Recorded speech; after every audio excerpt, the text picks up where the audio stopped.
تا جاویدان قصری بنیادی سعادتمندی است. ارزگول کومیلووا معلم فنی تاریخ بخشیده به 30 سالگی جشن استقلالیت دولتی جمهوری تاجیکستان در سن 65 سالگی شعر شاعر سفر دولت در موضوع استقلال را از یاد نموده نزد شاگردانش آن را با صمیمیت و با احساس بلند وطنداری قرائت می‌نماید.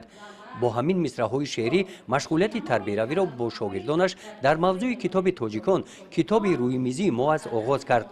معلم در این درس از دستاوردهای دوران صاحب استقلالی تاجیکستان احترام ارزش‌های ملی سخن کرده از خوانندگان دعوت به عمل آوردند که به قدر این سرزمین اجدادی رسند.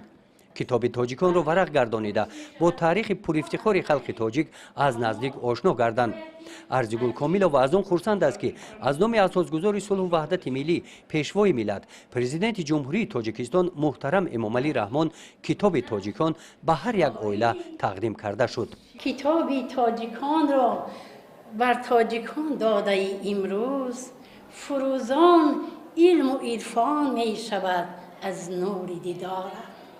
بله امروز با تشبث با دستگیری پیگیرانه سروری دولت ما رشد معارف نه اینکه رشد معارف همین ساحه ها در پیشروی و در نشأ و نما نمودارند و چون یک اقدام فرح بخش یک تحفه گرانبهای به هر یک خاندانی تاجیک کتاب تاجیکان کتاب علامه باباجان غفورов را تحفه بی‌نظیری نمود و این به هر یک خاندان به هر یک فرد تاجیک را وادار می سازد که از فرهنگ کهن بنیاد خود از تاریخ تمدن‌سازی تاجیکان بهره‌مند باشد. دهه گلاباد در جماعت دهاتی به نام عبدالعوض فی ناحیه واسه با موضع تاریخی یادگاری منظر تپه معروف می باشد.